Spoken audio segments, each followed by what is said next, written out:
welcome to another episode of Stage Diving with Scotty. My guests today are Protect Your Heart, PYH. Welcome, gentlemen. Hey. Thanks for having us, Scotty. What's up? Yeah, absolutely. Do you guys do? I know I asked before. Do you guys do a lot of these at all, or first one? Yeah, we're like talking. Like podcast, video cast, all that kind of stuff. Yeah, we're kind of just getting started. So, yeah, we haven't done much of this kind of stuff. We've been in. Jake did a podcast with some of his Bay Area buddies, and we were all joking around in the chat. But yeah, I don't think we've done one of these quite yet. Oh, cool. Yeah, I think we've all done stuff like this kind of separately earlier in our lives or projects or different things we're working on. But yeah, not as a full Protect Your Heart group gathering. And that's right. You guys were, I forget who, were Keen, Jake, and Anthony. Were you guys all three DJs? Was that what it was that I saw? We were, yeah. Wow. And then you guys just decided to jump into punk, huh? Well, yeah, I'm sorry. I'll go towards the beginning. I'll give you the background.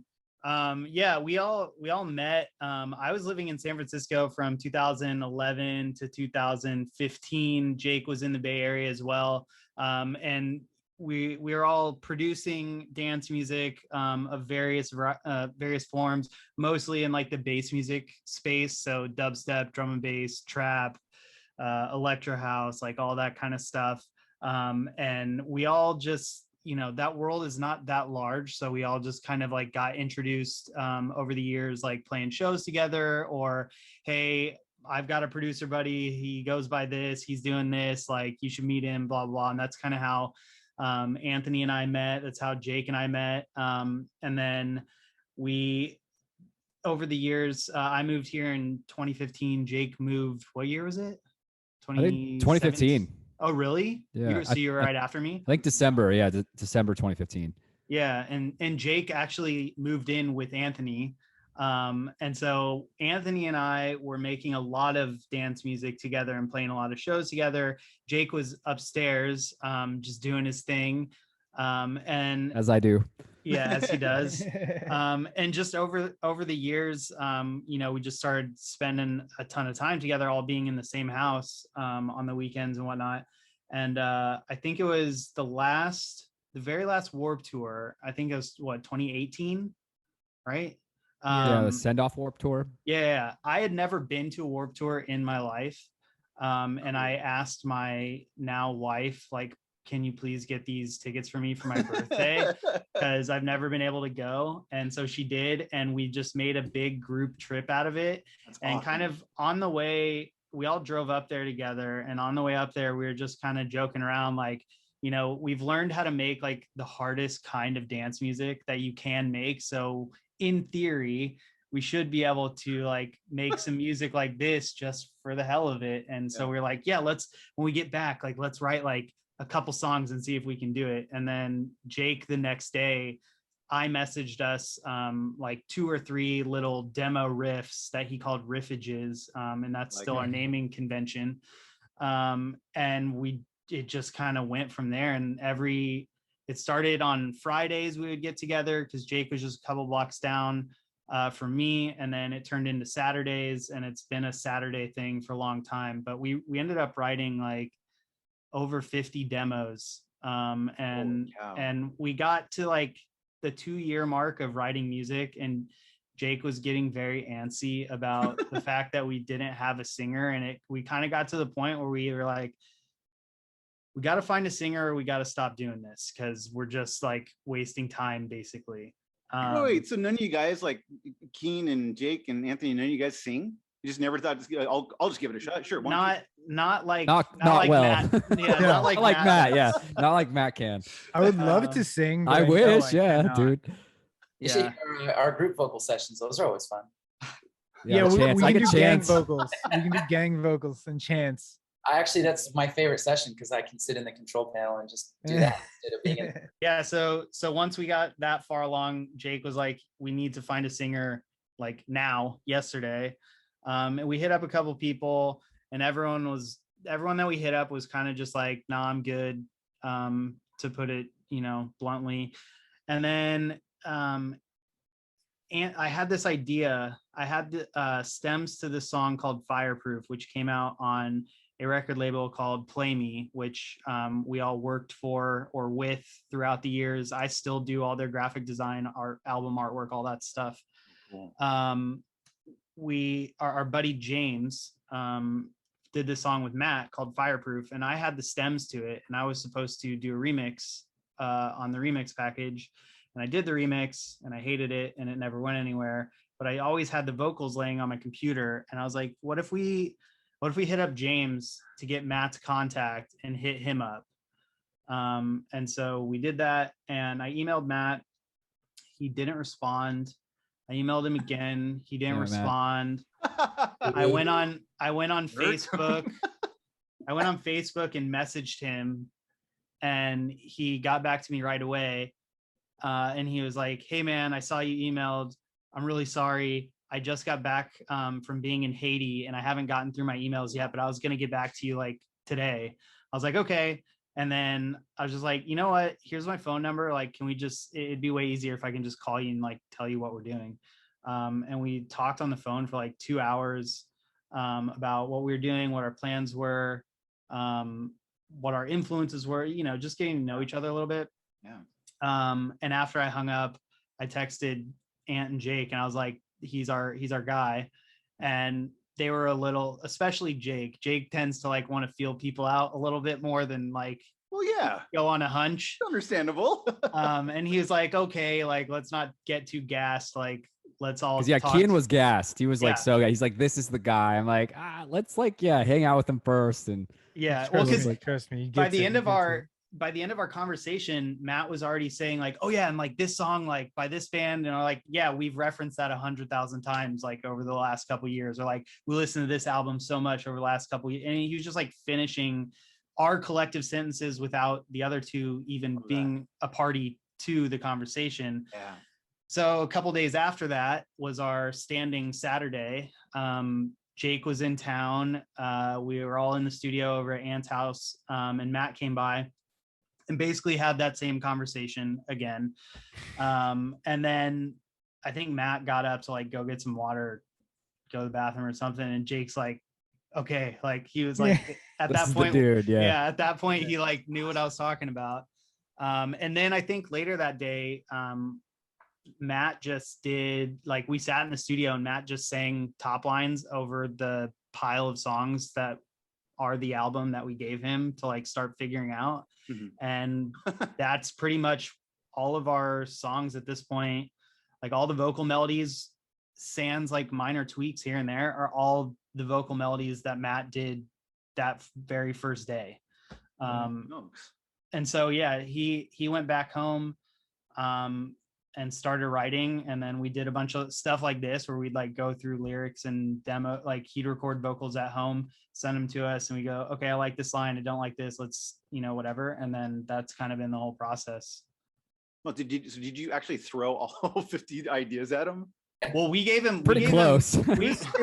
We gave him like everything. Yeah, it was probably like, maybe I want to say November or December, sometime before the new year, that we sat down and we started kind of combing through. It might have been earlier, it might have been like October or something. We were like combing through stuff and like literally listening to everything, putting them in a folder and trying to whittle it down. And we listened to it again, go through it. Okay, make this folder a little smaller. Okay, do it again, make the folder a little smaller, until we got to kind of where we were. Well, and we all sat independently of each other. That too. At this point, Jake was living in downtown LA. Jake has been in every corner of California over the last couple years. Only California though. Yeah. But he was living in downtown at that point, and we basically had our giant folder of demos, every idea that had been recorded to that point. And we sat with our backs to each other, more or less, and took notes in our notes app of like, this definitely needs to be on the album. This definitely does. This sucks. Get rid of it. Blah, blah, blah. And then basically by process of elimination, we decided which ones were getting the sign off and which ones weren't.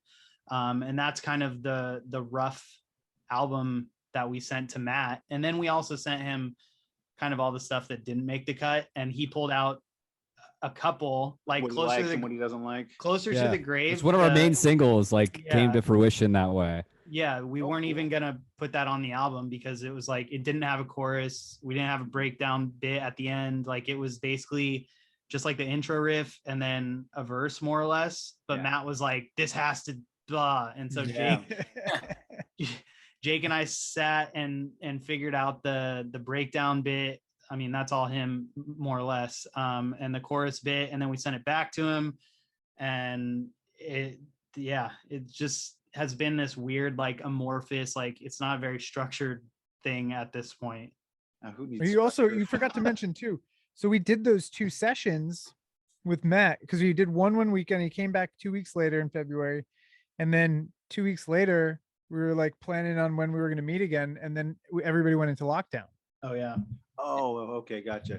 So we literally had to just continue going through and writing and making tweaks and doing stuff, everybody at home Mhm. separately, just like this, like over the internet, just coming up with ideas. Matt would record demos, and then we'd like get on and like talk about it and like maybe a lyric tweak here or there. Like it was a very interesting process going through it that way, especially having just met somebody. Yeah. The strange part was getting to know all 3 of you guys during lockdown, where we didn't see each other we met mid-February, I think right before Valentine's Day.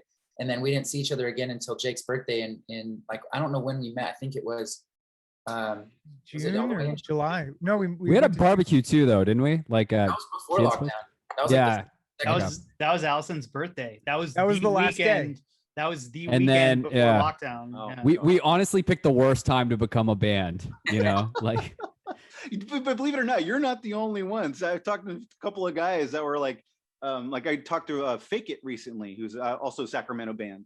oh, cool. And I talked to Christian, and he was saying that they just released their album and whatnot, and they're about to go on tour or something like that, and then everything shut down, and they didn't get a chance to go play their songs live and finally have that experience. But yeah, but at the same time, it's really cool too, in a way, as much as it sucked. It was really cool, and I've said this before, but it's really cool to see the creativity that happened through all that time. And even though it was a very hard thing in so many different ways, it was cool to see people locked down, not in the literal sense, but there you go. Focus is a better word. Agreed. Focus on what they need to do or what they wanted to do. Now's the time to do it. Again, you look at, I mean, for me personally, when I heard Brand of Sacrifice, they're a deathcore band, and I think they did everything during the shutdown or whatever, the recording album, and their album is freaking amazing. Ooh, And I gotta check that out. So much. Oh yeah, they're amazing. They really are. And I'm not really into deathcore, but they floored me. I think you'll like them, Jake. They're really cool. Other dudes aren't as much, but maybe Matt a little bit. I think Matt likes deathcore a little bit, and I think Ant does. Me and Kian kind of go back and forth on like the really heavy stuff. Yeah. I'm kind of. Yeah, I love metal. I like all the genres of metal. Yeah, me but too. I mean, when I heard them, I was just like, "Holy crap! That's some talent there." That's tight though that they like utilize the moment. Yeah, it's weird. All the stories that come out of like the lockdown and what happened, and that's ours because we were all stoked to like get ready to play shows and stuff, and had all these plans, and then we just had to completely change course. Yeah. Though, like I think there's a big blessing in disguise as well. Like if we have lockdown, we probably would spend a good couple of months just hanging out, getting to know each other. May not have been like as productive as we were, but going straight into lockdown right after meeting and having a pile of 50 plus riffages to work through, it really gave me a chance to organize myself and to just, the hard part is getting to know you guys without being able to actually be in the same room together. And, but we worked so well musically together that since all of our interests and inspirations were already aligned, it just was like great to just get right into motion and just start writing quickly. I mean, I love the lockdown thing just because you literally have nothing else to do but be productive. Yeah, it's like, exactly. What are you going to do? Sit around, twiddle your thumbs. You can't go out at night. There's no shows to go to. There's no bars to go to. There's no nothing. Like it's, I remember like the first couple weeks of it, like it was really stressful just because here in LA, there's so many people and it was so chaotic, and it was kind of anarchy for like basic living things, like going to the grocery store was just pure chaos. Toilet paper. Yeah. But I had a bidet though. So but life hack. When you're sitting I just use my sprinkler. When you're sitting with nothing else to do, it's like, you know, I've got to fill this time somehow. And I think for all of us, it was, okay, I'm going to sit at the computer or pull out the guitar and, you know, do something that's going to push this in a direction that we want it to go. Absolutely. So I loved it. I love not having to go anywhere. I love not having to see anyone.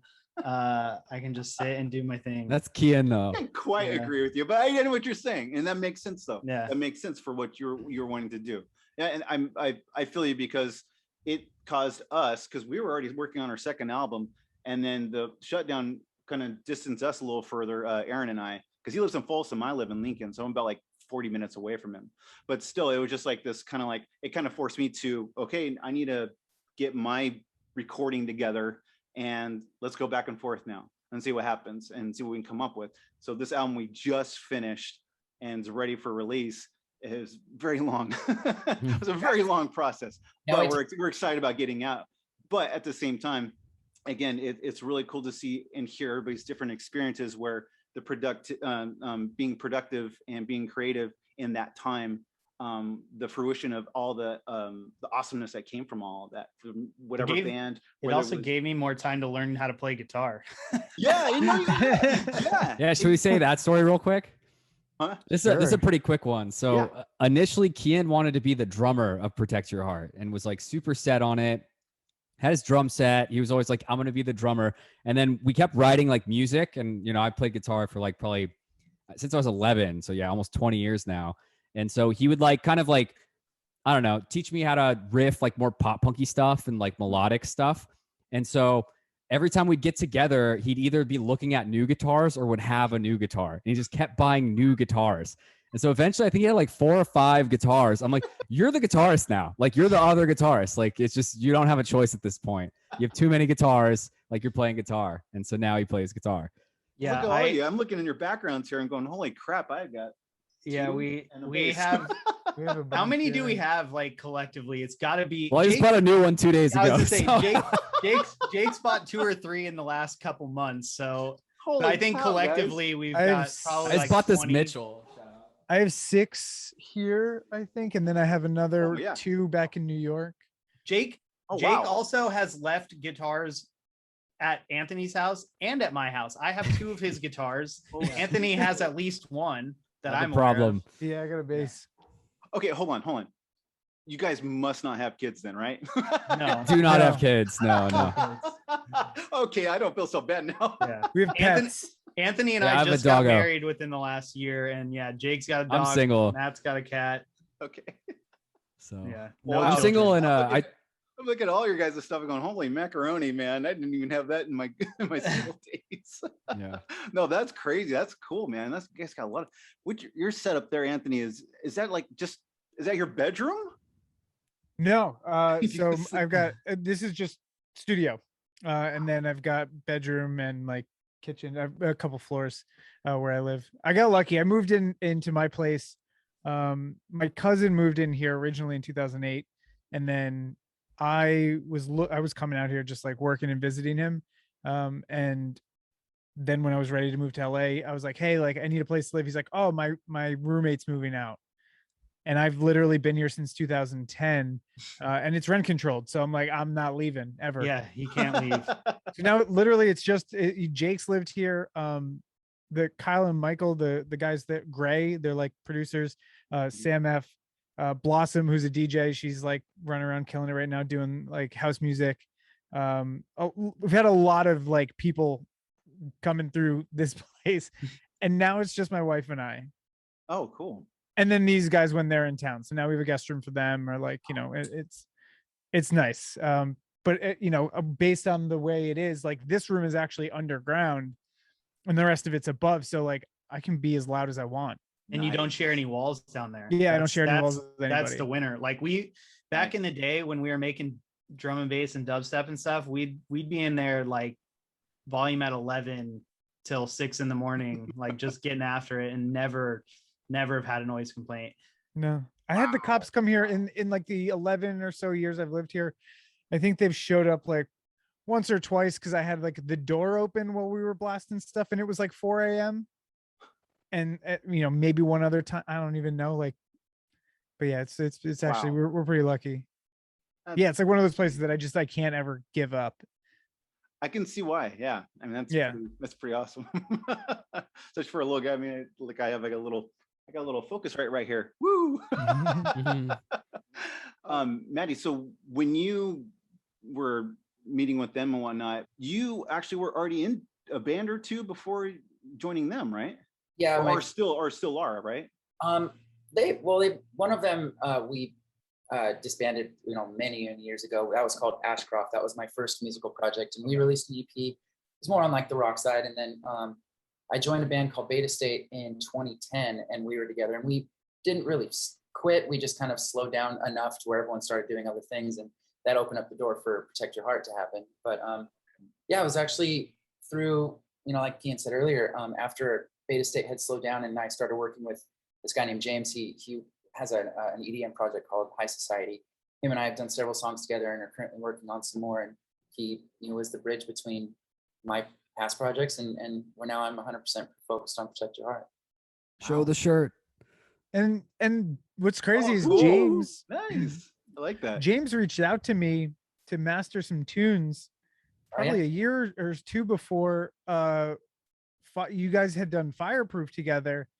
And I think that was the first release that he did on Play Me. And I remember when he sent it to me, I was like, oh man, like I'll send this to Reed. And like Kian and I literally, I mean, Reed owns the label, and you know, we were so close. We were biking all the time. Like I've known her for a decade or something, or maybe more, who knows. So it was just like, it was such a crazy connection. And then like to go back, and Kian did the artwork for it then.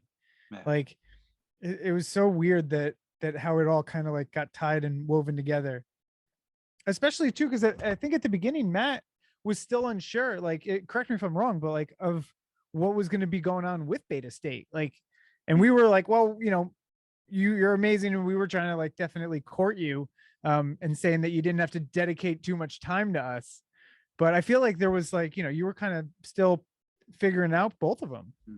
Yeah, I wanted to be available because I don't like to close doors entirely unless if there's a really good reason to. And, you know, for the other dudes in Beta State, we all collectively just went in different directions. You know, one of them is heavily into producing, the other does videography work. So there just was less and less time for it. And we had definitely made plenty of sacrifices for many years. And you know, it was a good change of pace for me to kind of, I think I speak for everybody in this, where all of our projects leading up to this were not what our roots were. Our roots always came from either metal or pop punk. And so with both of those being kind of like what we grew up listening to and what kind of got us into music in the first place, it was really just a nice breath of fresh air to just go off the deep end back into what we loved from the beginning and write the songs that we always wanted to write. That's awesome. Yeah, I think we kind of look at it like going away to college a little bit when we were doing all the like EDM stuff, like figuring out how to really produce, like actually make stuff that sounds like highly polished and put together. Because I think learning all of that stuff kind of it's reflected in, I think, the music that we're making in a sense, but it also like it made us make better sounding songs once we came back to this kind of music. So yeah, it's a roundabout way to get back to where you started, really. Your influences. So what was it sort of was there a commonality of certain bands, or was it just a certain genre, like the pop punk and kind of metal stuff together, or was it just certain bands that brought you guys sort of together and sort of like a unified mentality of likes? I think it was like a genre, like what, and this, I'll keep saying this, I've said this multiple times, but like, you know, I was playing guitar, and then Kian would always tell me to write the heaviest pop song that you possibly can. And that just like still sticks with me to this day. And that's like kind of what we're trying to do, and what we're going to keep trying to do is doing heavy, super heavy pop music with like breakdowns, and then mixed with like pop punk, any type of like kind of rock, metal, you know, all that like mixed in. But like essentially it's kind of pop music masked as like metal pop punk, you know? Yeah. Jake is like the metal guy around here. I love metal.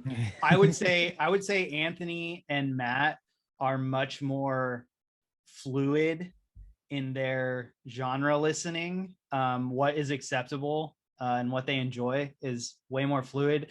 Whereas Jake's the metal guy, I'm like the punk rock, like real punk rock, and then pop punk stuff almost exclusively when I'm not listening to like dance music and things like that. But yeah, so it basically it comes down to, I think we said this on the last one, but it's like if Metallica and Blink-182, like those are the, like if you cross those things together, I guess that's like the happy medium.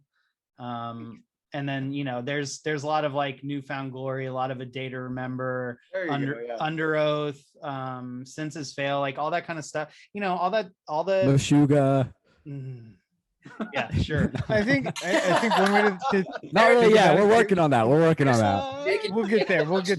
We're working on. I'm trying to ease it in there. Album. Yeah. Yeah, I think in a nutshell, in one comment. Yeah. Whatever.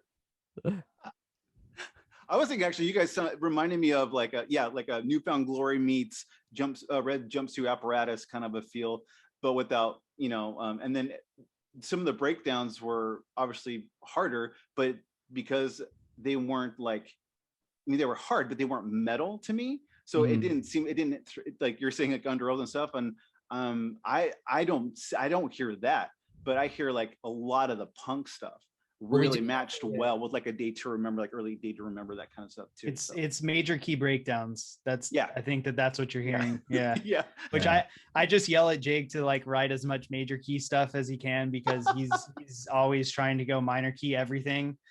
So that's kind of where it's like pop music. Been a challenge. Pop music gets stuck in your head for a reason, like because and it does well for a reason. And we want to write songs that people like and care about. But at the same time, when you listen to them, you got to feel cool. You got to want to blast it. Because if you blast it and it's super catchy, but it makes you feel cool. Like that was one thing as a kid. You listen to Metallica. Like if people heard you listening to Metallica, at least I thought that they thought I was cool. Yeah. I hear you on that. That was like my friend and I when we were walking to school. This is during high school. And every time this guy, his name was Matt Childers. And every time he was driving by, if we caught him just at the right time, he's always blasting Metallica. And we'd always like, can you give us a ride to school? Yeah. And then it'd be my time to finally, I get to listen to Metallica, to just blaring it all the way to school and be like, yeah, what's up? Sick. Yeah, it was like one of those things you got to be proud of. But yeah, you felt like a badass. Like totally. Because you were in the know. Now it's different because you have Spotify and like an aux cord, you could play whatever. But back in the day, you had to go to like Tower Records, talk to someone, and they're like, "Hey, yeah, this is the album to get." Because if you bought like Load or Reload and you're blasting that, like, not gonna sound as cool like to Master of Puppets or something like that. You know what I mean? Not. I almost like. I remember the very first record that I ever purchased was Ride the Lightning from Metallica, and then not too far after I bought like Pearl Jam, Nirvana, and some other stuff, but. With Ride the Lightning being the first record that I owned, and I played the crap out of that thing, and I just immediately felt as a kid, I'm like, no one can mess with me because I listen to this. Yeah. This makes me feel tougher than I really was. Tougher than I've ever become. Dude, I love Metallica. I could talk about Metallica for hours. I'm like obsessed. That the difference for me was we just listened to, we tried to find stuff that was cool to listen to while we were like skateboarding. Because I grew up in a very small town in southern Indiana, and so it was like you got home from school and you had hours to kill before your parents got home, which meant going playing out in the cul-de-sac. And so we'd take the boombox out there, and for my group of friends it was always like NoFX, Rancid, The Descendants, Fugazi, Blink, like all that stuff, MXPX all the time, like all those kind of bands were what I thought were cool. And also like where I grew up, it's kind of like you have the country stuff, and then you have the top 40 radio. And so like all of us were like, what's other than that that's cool? And it just at that time, like late 90s, early 2000s, it was, the punk, pop punk, all that stuff that was coming out. So yeah, that was, I never had any Metallica friends. I only had like, if you listen to NoFX in middle school where I grew up, you were like cool. It's like super cool. Well, it's that's so funny how that kind of how that kind of really develops your taste, not just the coolness, but the taste of what you really like. Like Mhm. I around that same time for me, that Metallica time, I was introduced to Helmet and then learned about Drop D, and boy, that changed my world. And then learning about then hearing like Fugazi, and then this guy who smelled all the time. He just smelled so horrible in my There's class. always one of those guys. Yeah, but he was and he was a punk rocker who Yep. knew about Green Day. I'm like, who the heck is this? And this is way back, and this is like 97 or something like that. And and I'm just like, oh, that's, I don't know if I like that. That's weird. And he just always picking in his ears and all this kind of weird stuff. And then he introduced me to Ugly Kid Joe. And then Yes. and just like a big mesh of things. I mean, I was in the 9 Inch Nails and all that kind of stuff where all that was kind of developing. And it's just so funny how much that takes from what you realize has influenced you. You know what else I think that people don't realize has as big of an influence as it does is what your parents listen to. Oh yeah, Like, no. My mom growing up, the only CDs in her car that just rinsed and rinsed and rinsed until they didn't play anymore were Duran Duran, The Cure, The Clash, The Rolling Stones, and The Beatles. That was it. Nothing All great. else. Yeah, exactly. But all those bands are listed as influences for the bands that I grew up listening to, Yeah. you know? So it's like, it's a weird, and you never want to give your parents any credit for that, by the way, because that's not cool. But it definitely like has an effect. Yeah, absolutely. So knock me down and drag me out. This won't be my final round. With every mistake that I've ever made, I'm never filled with doubt. So say it again and say it again until it's over. And it's coming to me 'cause I don't believe in falling over. Let me just pick up that thought again. Yeah, just the history of music in California is like incredible, you know, and like growing up in the Bay, all the bands based out of the Bay, like from Metallica to any, you know, well, Metallica's SoCal, but like Kirk Hammett, I think was like NorCal and stuff. But going to the Gilman as a teenager was super cool. And Kean was saying like how when he moved out here, he didn't realize. And also, yeah, the Bay Area scene was so cool until tech happened. And now the tech industry kind of like made all the musicians go to SoCal. But the Bay Area had like crazy music scene. Yeah, you know? like when I moved to San Francisco, I didn't even think about, I was just so focused on dance music at that time and like and the DJ stuff that it didn't even register to me when I decided to move there. Oh yeah, Green Day, Rancid, No Effects, like all the bands that I grew up on, like that's their stomping grounds. Like there was the bar underneath the studio that I worked in had signed photos of Fat Mike from him being in that bar hanging on the wall, and Tim Armstrong would go there and play like Christmas stuff or something. Really? Anthony probably knows because his wife used to go to that bar all the time. Oh yes, she did. But yeah, it was just Yeah, like Lars was there all the time too. yeah. And so it was just like I never connected the dots, but it was just so cool. Once I did put those pieces together, you know, we ended up with a Fat Records slit mat hanging on the wall in our studio that was gifted to a buddy of ours from Melvin, who was getting DJ and production lessons from a buddy of ours that worked in the same studio. And like when all that stuff started happening, it's like, oh man, like I totally spaced that all these dudes are right here. All the music Cali, that I baby. love, all the music that I love was born out of this city. And it's my favorite city. Like I love San Francisco. And I get it why that stuff, you know, calls that place home base. Like it makes a lot of sense. And hyphy too. I know we're talking about pop punk, but hyphy music as well. Shout out. Yeah.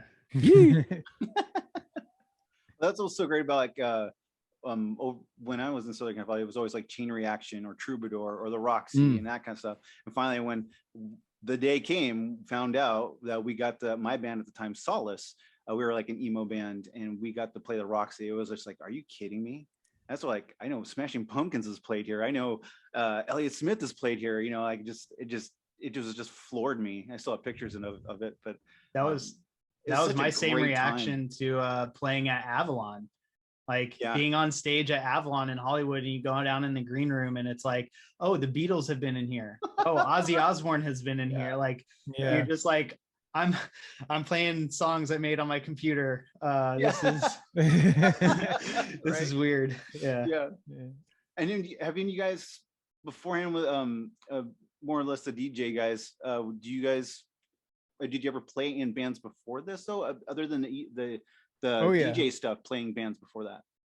We all did, we all grew up in bands. We all grew up playing in bands, and I was super immersed in it because I grew up in North Jersey, right outside New York City, and so New Jersey was like the stomping ground for every drive-through records band. So like we had I grew up in Wayne, New Jersey, like as a kid, and we had the Wayne Firehouse where everybody played, like Saves the Day, always there. Thursday, always there. Midtown, always there. And so this tiny little place, like tiny little venue, like little hall. And then we had a bunch of clubs, you know, that were there. And then Asbury Park had Skate and Surf every year, which was like a 2-3 day festival that was basically like a mini Warped Tour. But they used like the inside of the convention hall. And then there was Warped Tour there like a few months later every year. And so it was really rad. Like, you know, we had so much punk rock always coming through there. Like the starting line, I think they were from Pennsylvania, but every time I saw them in New Jersey, they always had a giant "We Love New Jersey" banner. Like they were just obsessed with it. That's awesome. So it was cool. There's a lot of good tunes there. But so I grew up playing in some of those clubs in Jersey and in New York. And then I think the more I got into producing and working on music, the less I was playing. But we all kind of still, I think we probably all had that path. Like Kian was playing drums with the DJ, Jake was in bands, but then we all started like more and more just working on our computers. And EDM was so big at the time. But like this, I feel like Protect Your Heart's so dope because we get to come back to band music and stuff. And this is where my heart is mostly. Like I love EDM and I love hip hop, and like hip hop's my main job, like producing beats. But like there's nothing like playing in a band and playing live and like, you know. Especially practicing. I love practicing. I miss practicing. There's always such an energy there. We don't get to jam too often because I mean, well, Matt's in Fresno, Jake's in the Bay.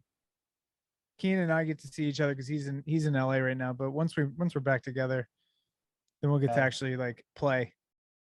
No, Matt, do you actually record at your house? Do you have like a little setup at your house, or you just? I do recording for like hired gigs. That is one of my jobs. Is I just write and sell vocals for different EDM songs mostly. But I do all that here. And then I do demos for Protect Your Heart stuff. But when we record final vocals, I prefer to have someone else in the room to just so I don't have to focus on anything other than just getting the take and just feeling what I'm supposed to feel to make the song the best that it can be. So Ant's really great about, you know, he's a madman when it comes to everything in the box. And so he's a great person to have just to yell at me and say that was great, or yell at me and say, do one more.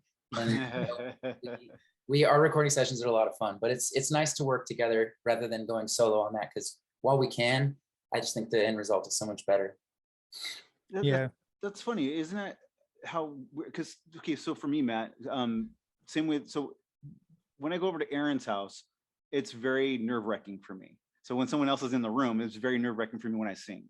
When I'm in my own house and I'm doing it, it's so funny. I feel like this comfortability.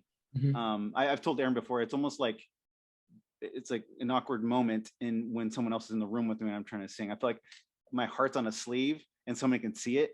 And I don't like sharing that sometimes, especially if it's a personal song, right? And then, but then when I'm at my house and I can, if I can yell or if I sing and give it my heart, though I'm off, even though I'm offbeat, I may perform well, but yeah, it's such a different feel. So it's funny that you're saying that you're more comfortable with someone in the room with you. That's really interesting. I think it's because when I was in my first band, we recorded our debut EP and then we did a 2-song demo prior to that. For both of those recording processes, I had no experience prior to recording vocals. I knew almost next to nothing other than that I had contributed to writing these songs. And after we recorded the 2-song demo and then this 7-song EP, I still didn't want anybody in my recording sessions except for who absolutely had to be there.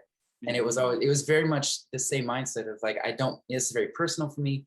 I don't want to have to think about other people being there because it'll get me in my own head and then I'll overthink things, which I have a tendency to do anyway. But I think the more I pushed myself to, as long as they were being productive and it wasn't just everyone, goofing around and I could stay focused, having more people there just has desensitized me to that entire process. And like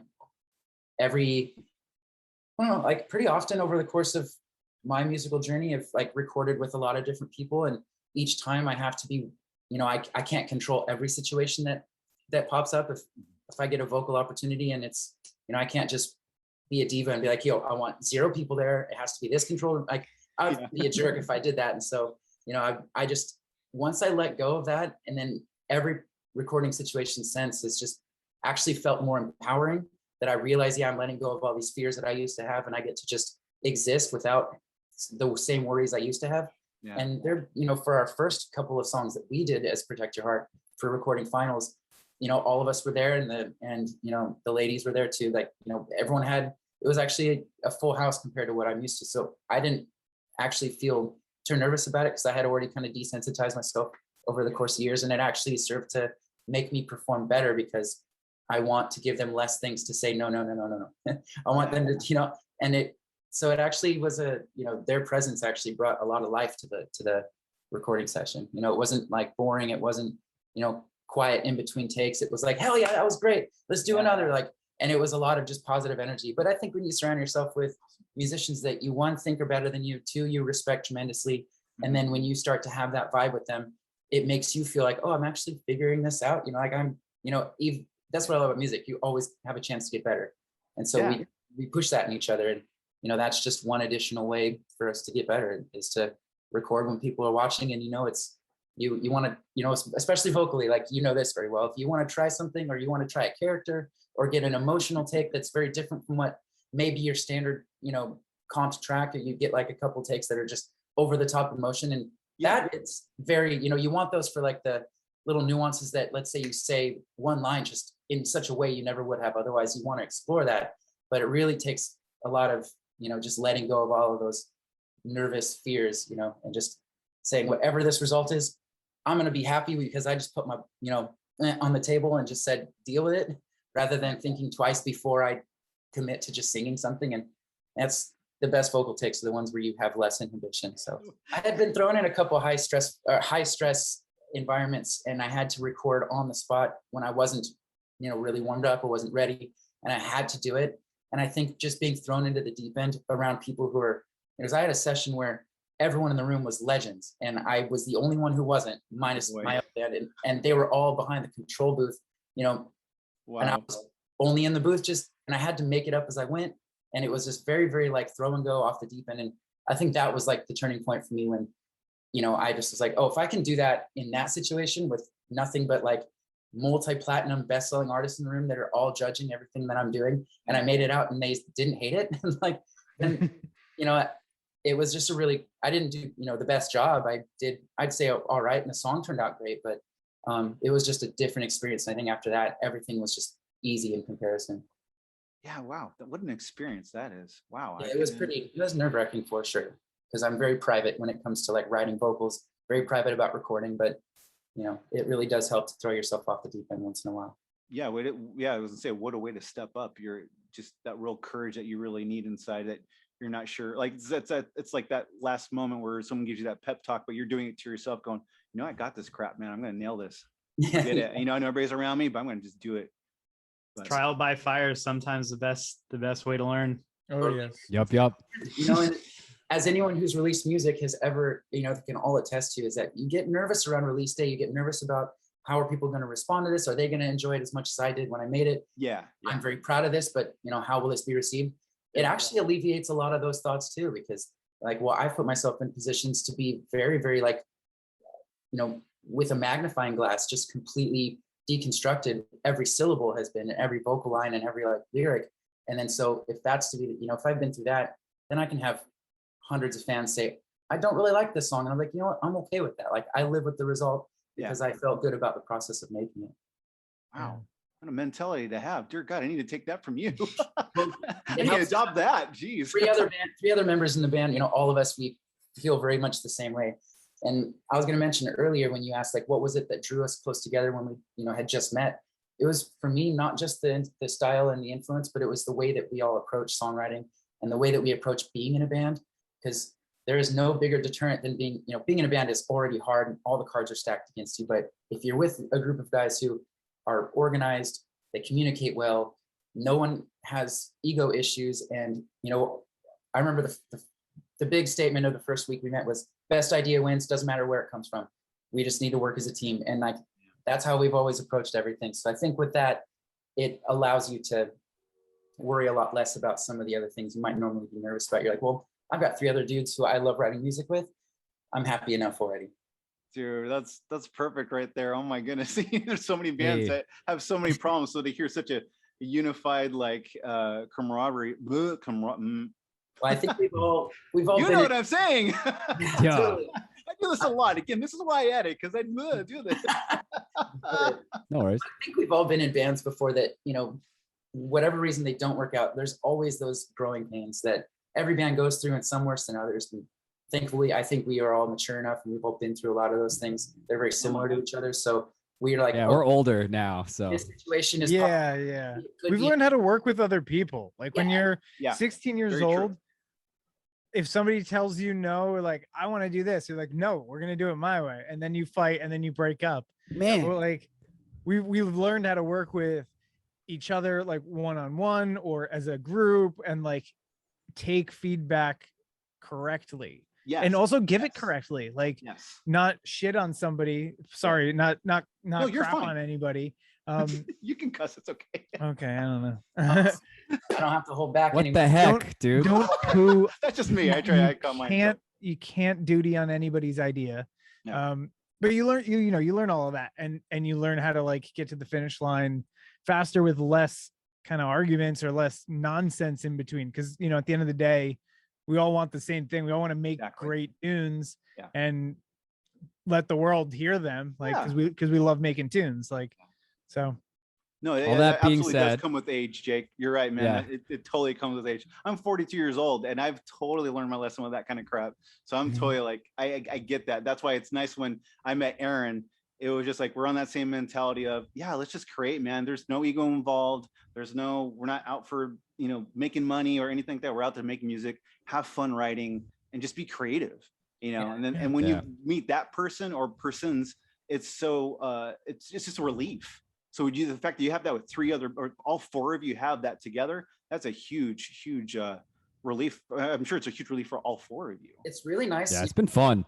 After we just finished our 3rd music video shoot last week, and it's in the editing phase, and it'll be released later this in September. And after the shoot, we were returning the car that we had rented. It was a '67 Caddy. Shout out Caddy, it was a sick car. Jake and I were talking on the way, and this is all kind of reminding me about how, like, you know, it's really amazing what you accomplish when no one is worried about who gets the credit. Yeah. Jake and I, and even before this call, Ant was saying, "Oh, I really." You know, that song, there's a song the caddy from oh man, sneak peek. That's sick, dude. that we're gonna release hopefully in November with a different music video. And it is a song that not lyrically I wrote it after I met these guys, but I wrote the vocal melody before, like 2 years before I met these guys. It was just a full-fledged vocal melody for a song, and I, you know, we were sifting through ideas, and I was like, here's a vocal melody. You guys can rewrite the music if you like the song, and like, you know, we can work, you know, make it our own. But they're like, dude, the vocal melody is great.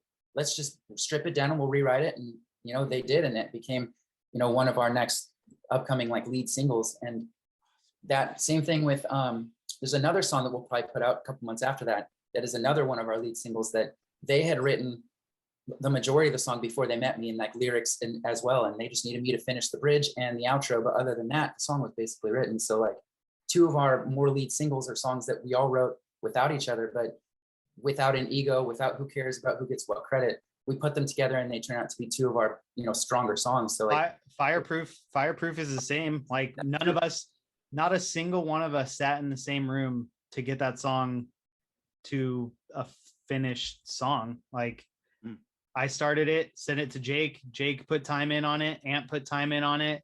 That's the only one Matt hasn't had to do anything because he did the vocals. You already wrote the yeah. He did the vocals forever ago. But yeah, like that was a song that we never were in the same room during the process. And probably again, it's gonna be another like single that's it'll be our heavy one. But so Scotty, that song is the song I did with High Society, James, who got me introduced to these guys. They were, Kian was going to do a remix of that song because he had my vocal stem, and ended up not doing it, and for great reason, because now we made it a Protect Your Heart song, took the vocal and made a heavy banger out of it. And that's another song that in most band circles probably wouldn't have gotten made, but because these guys were just willing, they're like, we just love the song, we don't care where it comes from or where it's stated it's in, we just want to make it ours now. So we are. And I was really surprised when I heard the first batch or first demo of that song with the new instrumental, because that definitely is by far the heaviest song on our record, and it's really fun to see how that came about. I love that song. Oh, cool. I laughed inside earlier when you were saying like about the breakdown. Sounds like it's not like full metal, and I wanted to be like, well, just there's one. There's one for sure. Yeah, especially the end breakdown is. No, that's cool, because I know that the Closer to the Game, or no, not closer to the Grave, sorry. It has that kind of little feel, and then the breakdown for that one's got a good little breakdown as well, pretty hard. So I mean, again, I thought maybe that's about as hard as it gets. Well, plus Matt, no, we go harder, dog. I don't hear you yelling at all. So I mean, so it's kind of like, it's kind of nice not having the yelling too. We got a couple songs that'll have like screams in it, and then like we got some heavy breakdowns coming up. I would say Closer to the Grave on a scale of 1 to 10 of Whitney Houston on this end, and like give me the heaviest band you can think of. Muir on the other end. That one was probably like a 4. We've got a couple 7s in there. Oh wow, okay. Yeah, we got a lot of songs. We have a 15 song album we're trying to release. Yeah. So wait. So then, are you guys doing? Because I noticed you have only 2 songs right now, right? It's don't count me out, right? Mm-hmm. Don't count me out, and then Closer to the Grave. And so, are you guys gonna do? I've said this before. I'm sorry, but it's like, do you know how many singles you're gonna release before the album release, or are you guys already pretty much done and just like scheduling each single out, or what do you do? How are you guys doing it? Well, it's complicated because in 2021 and going into 2022, like releasing music is a lot different than it was back in the day. Like back in the day, like a label would pay a ton of money. You'd have 3 singles and release the album. Yep. But like, that's not really the case anymore. Like we could do that tactic, but yeah, we're probably going to release like a ton of singles / like kind of mock singles where it's like we have like playthroughs or like cool other stuff. Because we don't want to just like release the album like immediately, because then people forget about you like super quick if you just release all your stuff like immediately. And like I had an EDM project that I just released a whole album, and just the week after no one really cared, so especially if there's other bands that everybody's looking forward to. Like I found out recently, I just realized that our album comes out the same day that the new Sleep Token comes out. I'm like, well, I guess that's buried. Which is probably going to be effect too. Yeah.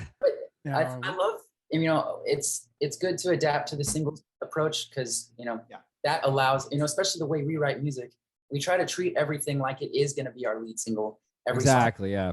So, when it comes time for a band to pick their own single, if you have a 15 song record like we have, that we actually had to cut down to try and make it 15, and I don't see how we could possibly cut any more. So with that, if we release one single and release the record afterwards, not every song gets its equal shot. And, we are not probably the worst people in the world to pick our own single, because we have emotional ties. We're biased, how that goes, because you are in the same exact boat. So this gives a chance for our fans to decide what the best song is. I think we also made it like a conscious effort during the writing process of the whole thing to try and make sure that every song that we put on the album was unique in and of itself, but still sounded cohesive. And there was still like a through line, but no duplicates basically, or nothing that's just a 4-chord song, or like try and be really picky about what makes it, because we had such a wealth of demos to choose from that we didn't really need to put 2 of the same song on one album, or put like a bunch of filler on an album. Like that's just not the way that it goes anymore. And I think, with our collective experience in the EDM world where it's only singles based, like 0 albums come out, basically 0 even EPs. Like I put out an EP a couple years ago just because I wanted to do it. I knew it was going to shit the bed, and it did. Like the first track had the most plays, second one had a few less than that, and the third one had a few less than the second one. And it's like, why, if you have a body of work that's 15 songs,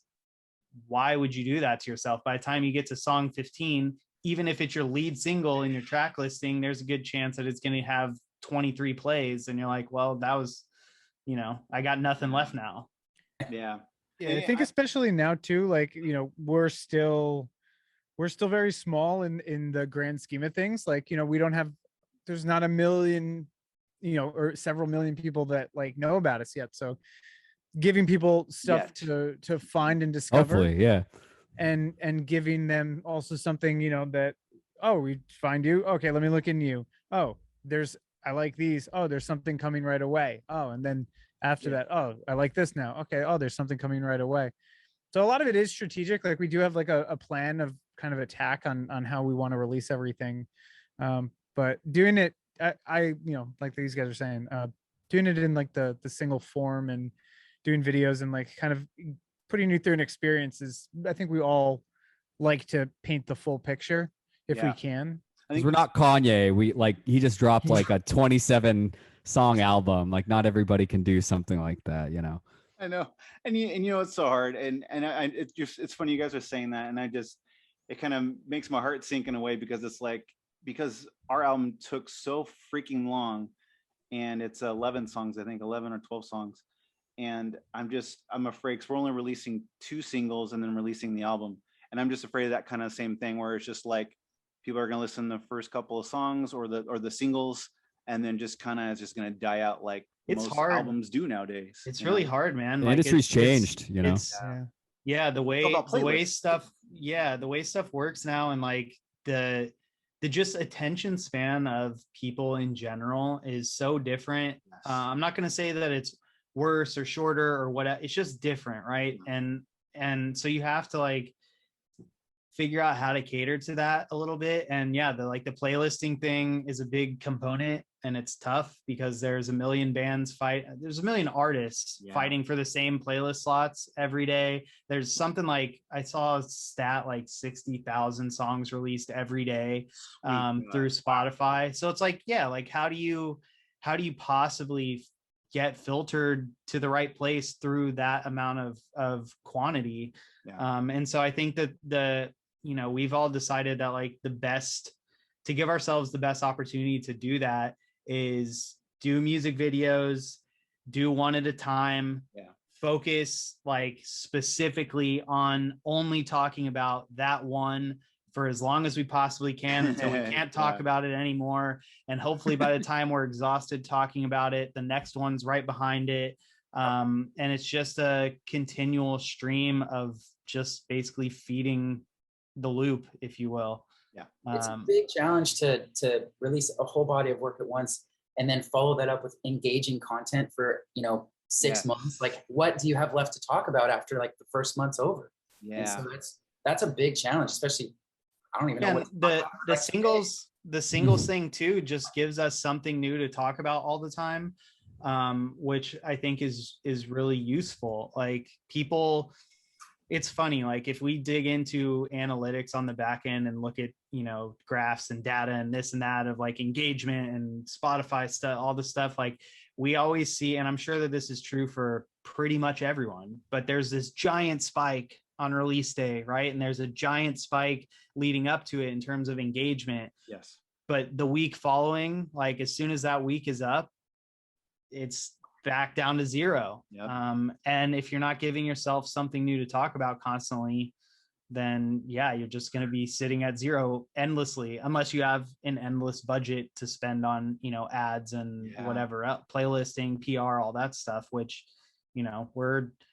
our goal with this band from day one was to try and keep as much of it in-house as humanly possible. And that's still a main focus. So that includes financing this project, and we're all renting, so There's no endless marketing budget in So we have- California. yeah, we Yeah. have to be mindful and prioritize things and be strategic about stuff. And I think anyone that's in, you know, a band that's getting started, or as a musician or an artist or whatever creative field you're in, getting started, like getting started is the hardest part. And you really have to be mindful of those decisions that you make. Oh, absolutely. Yeah. Especially again, especially nowadays, because it's Yeah, changing. you're just competing with too many people. Yeah. Someone said it, I heard it, someone say that, it's hard for your rowboat to be noticed in a sea of ships, you know? Yeah. And just like, that's totally it. How do I do it and make it last, But Yeah. well, I That's think tough. you guys, I mean, to close it up, because I know we're getting close, and I think I can get my kids to bed too. But I think because I was really impressed with you guys' 2 songs. Really, I don't even remember how I ran into you guys. I don't remember what it was, but it was something simple, and I was like, oh, what's this? And then checked it out and listened to your 2 songs. Like, okay, I dig this. This is really cool. It's fun, and it's got a good hard beat. It's catchy as crap. Matt, you sing. Your vocals are amazing, man. You got a great set of vocals. Thank you so much. And yeah, so I just think I don't think you guys have anything to worry about. I think you guys are just starting, and I think with the 15 that you have and the ones in your pocket for later, I think you guys are set up for some decent success, man. So and that's why I'm doing this, so that way I know I don't have much of an audience, but the little bit I have, it's definitely a lot of other bands that to get to get you guys out, to get people to know more about you, get to know you a little better too. I hope we'll just expand from there. So We're down with anything, man. Our whole motto is just make cool shit. And like that's it. Like it's great, dude. I don't think any of us care how it gets made, when it gets made, which one of us makes it. Like, I think that the goal is just like make cool stuff that we enjoy making, and whatever comes of it comes of it. And that's it. Connect with good people. That's like Yeah. all that really matters in this. Which is cool. That's what I love about like the reception and like the like connection we built with other bands and fans of the pop punk genre in general.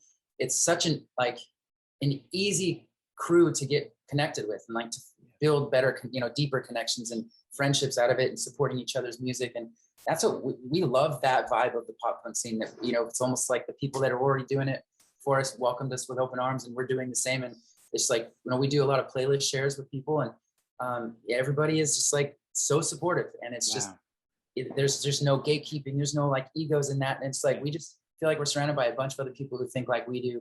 And it's just like a big family. So I love this, culture, I guess you could say. Yeah. I think it's that funny was to one hear of that the- more nowadays. Yeah, it was like one of the coolest things about it when I was a kid too. It was, you go to shows. I've made hundreds of friends just being at the same show as them, and a few of them I still talk to this day, like people that I just randomly met. Like one of my friends that I met at a Sum 41 Goldfinger show or something like that, at like Roseland Ballroom or Hammerstein Ballroom. Just like saw them there, chatted, and then saw them at another show like a few weeks later in the city, and then like bam, to this day, like still friends. Like it's cool. It's a very welcoming thing. Like it's not, there's no, Keenan and I were talking about it the other day. It's not the cool kids club or anything like that. Like nobody cares. Nope. We're just, everybody's here because they like making cool tunes, or they like the music. Yes. Like nobody gives a crap who you are or what you look like or anything. It's a very different vibe for us, coming out of EDM land, where the music takes a at least second seat, if not third seat, if not The fourth brand seat, and the to the personality. brand and your TikTok and all the like. It's just one big click to a certain extent, and if you're not roped in with the right click, then good luck getting shows, and good luck doing this and that. And yeah, I think we all just got to the point where like this seemed like a fun thing to do, but it also seemed kind of like a fun out.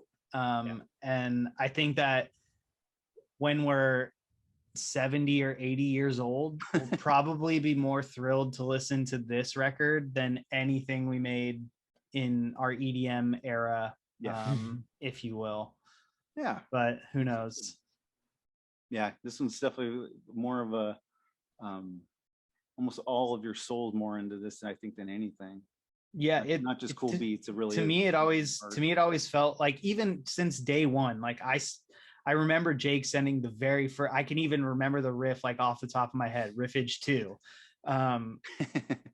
I remember just hearing it and being like, hell yeah, like this is what we're doing now. Like, and just being super hyped on playing instruments and writing songs, not writing dance floor edits, like making songs that were I remember the first time I was sitting with Jake and he made some like weird like 2 or 4 bar interlude in the middle of a song. And I'm like, what are you doing?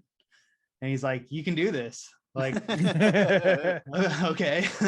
Like, because writing dance music was like 16 bars. Okay, take that, copy it, paste it, you're done. Like it was so formulaic, and it's formulaic for a reason, because it works, and people know how to react to it. But like with this kind of music, we can be like, yeah, let's throw a 1 bar break in there just because why not? Like, and it's fine. Yeah. You're not going to mess up anybody's DJ set with it. Yeah, exactly. And that's the other thing. You don't have to worry about other DJs playing it because it's got a weird arrangement. Like, it's such a different,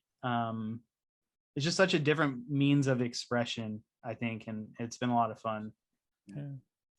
Well, then, with that said, do you guys, do you have any new release? You said Matt, that there are new releases coming in a couple of weeks, or is that just a video?